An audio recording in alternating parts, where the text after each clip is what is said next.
Raider Nation, what's going on? It's Mitchell Renz here from the Raiders Report. In today's show, we're going to look at some winners and losers from the Las Vegas Raiders and San Francisco 49ers joint practice.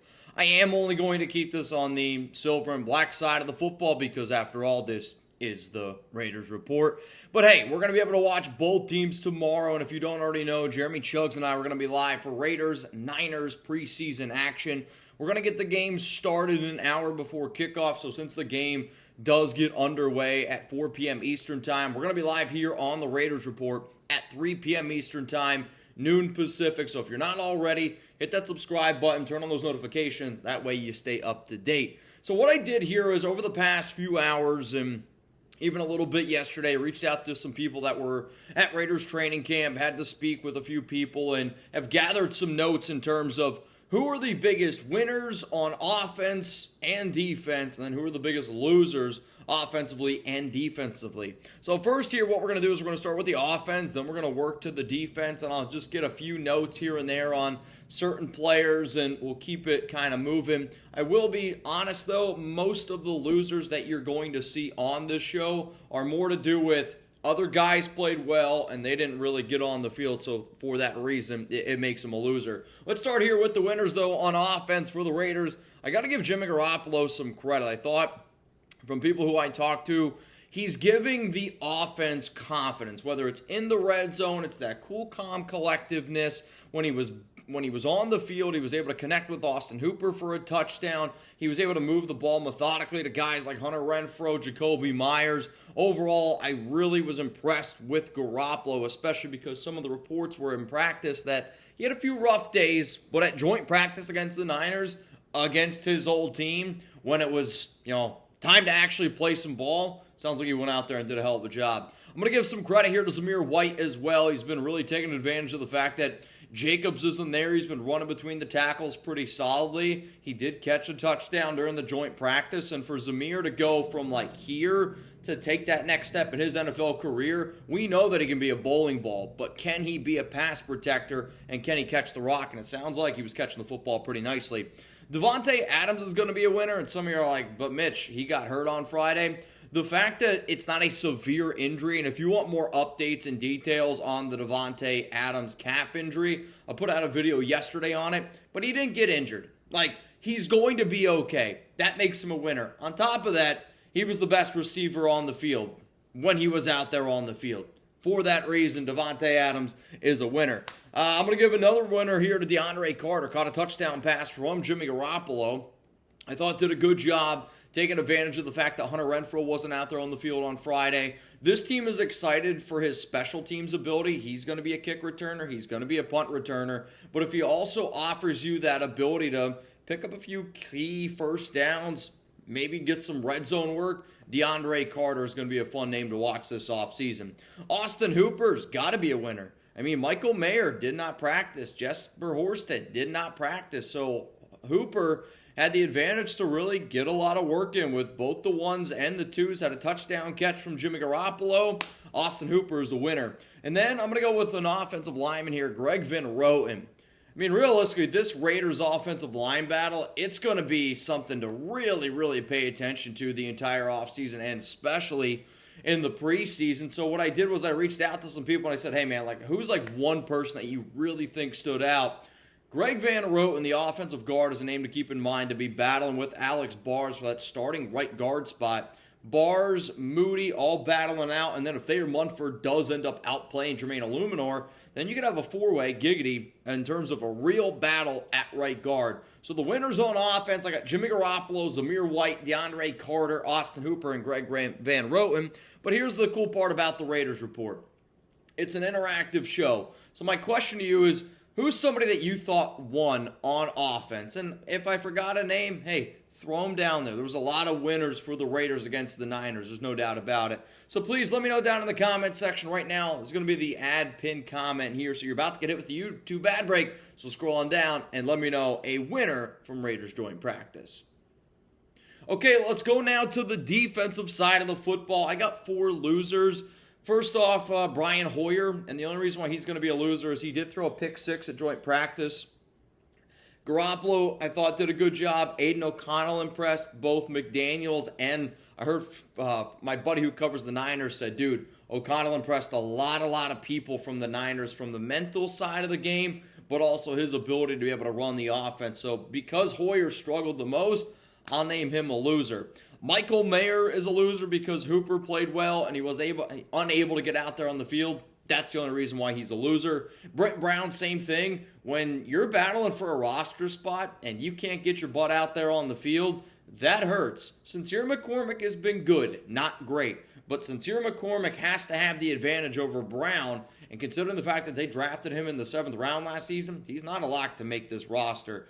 Final loser here is Chris Lacy. And because the Raiders, I think, did such a good job at joint practice on both sides of the football, if you were a player that was unable to perform in that and have missed quite a few practices back to back to back, that's going to make you a loser here, and Chris Lacy, unfortunately, is a loser. All right, let's go now to a huge winner, and it sounds like the Raiders' defense in general was arguably the biggest winner from Raiders joint practice. So let's first start here with some of the names that I have on my list on the defensive side of the football that could be considered a winner. Maxx Crosby. Maxx Crosby went up against Trent Williams.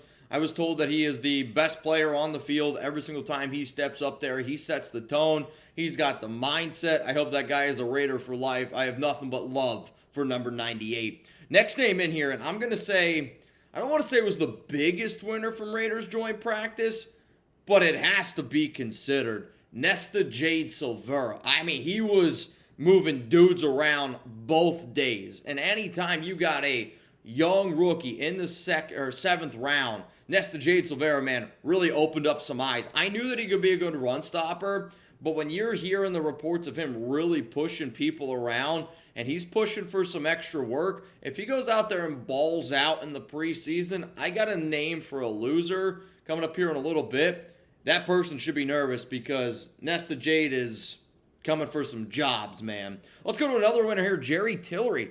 If you were to tell me who was the second most impressive defensive tackle, I thought about Tillery. I think Byron Young deserves a mention as well. But Tillery was moving a lot of people around. Thursday was a better day for him than Friday. But I like to see the fact that Tillery was getting upfield. The last time we saw him in actual Raiders games, if you will, he didn't play all that well near the end of the season. But the first few times that he was really getting work in there when the Raiders first signed him, I do think that he did a good job. So Jerry Tillery, Nesta Jade Silvera, those are my top two on the interior. Let's now go to two linebackers here. I would say the two biggest winners at linebacker. Number one was Robert Spillane. I think he has like 5 interceptions the entire training camp, but he had 2 interceptions in yesterday's practice. And the biggest knock on Spillane, and I know the biggest thing that when I watch his tape, is he can't cover that well.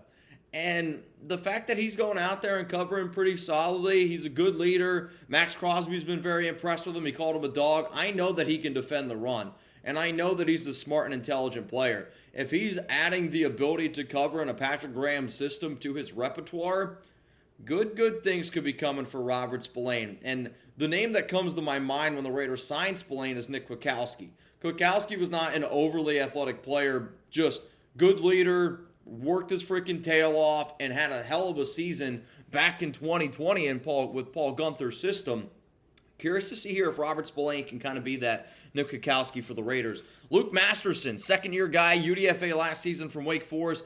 He had himself an interception, and the reason why Masterson got on the field last season was because a lot of the versatility and definitely a lot of injuries as well, which helped him get on the field.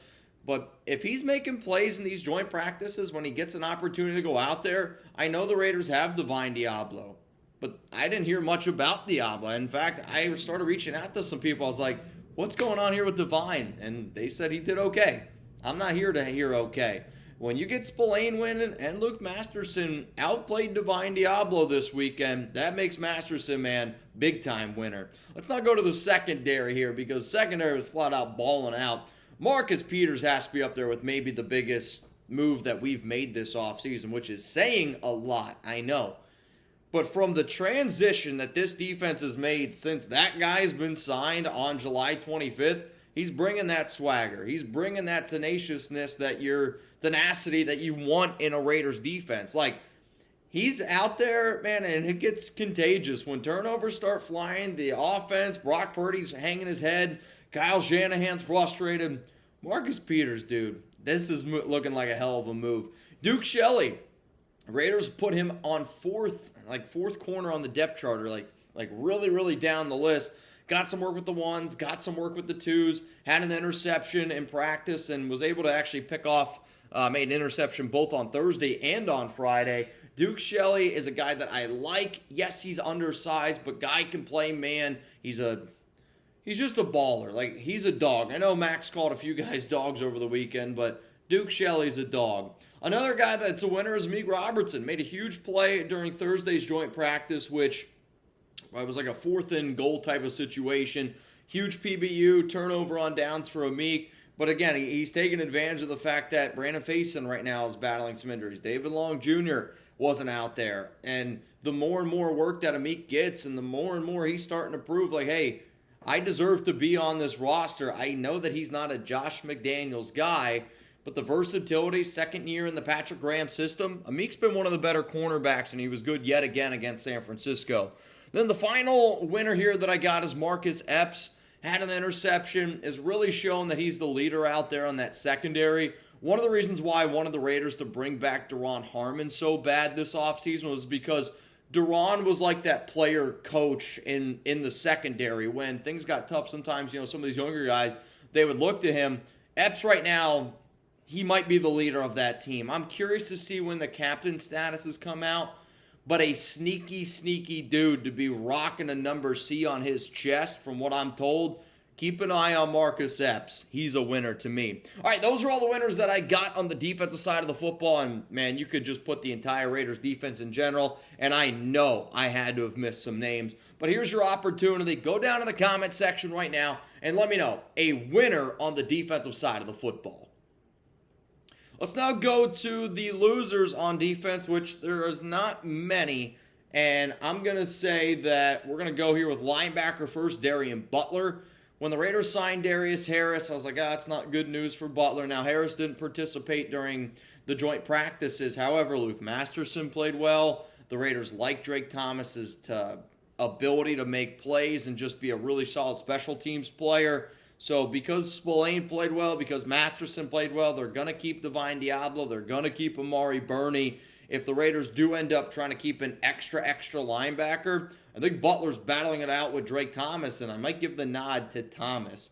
Let's go to another loser here. It's Jaquan Johnson, and it's not that he's been playing bad. It's just he's been getting outplayed, and sometimes that's what happens. The Raiders are very high on Chris Smith, the rookie out of Georgia, who they drafted in the 5th round, 170 overall. They also like the ability from Isaiah Palomeo and his overall versatility that he's shown at training camp. Had an okay joint practice sessions, from what I'm being told. But Merrick looked good. Marcus Epps looked pretty damn good. So it sounds like Jaquan Johnson right now is probably the 5th safety, and that doesn't help him making the roster. Let's go to another loser here, David Long Jr. He missed both joint practices, and he's not a lock to make this team. In fact, if you were to ask me right now, is he on the 53-man? I say no. I don't think that he ends up making it. I don't know if he's already looking for other plans, what the injuries are. Even if he's healthy, though, I don't see David Long Jr. making this roster. And then the final loser, and I know he just got activated, it's Neil Farrell Jr., but Nesta Jade Silvera is outplaying Neil Farrell Jr. point blank simple.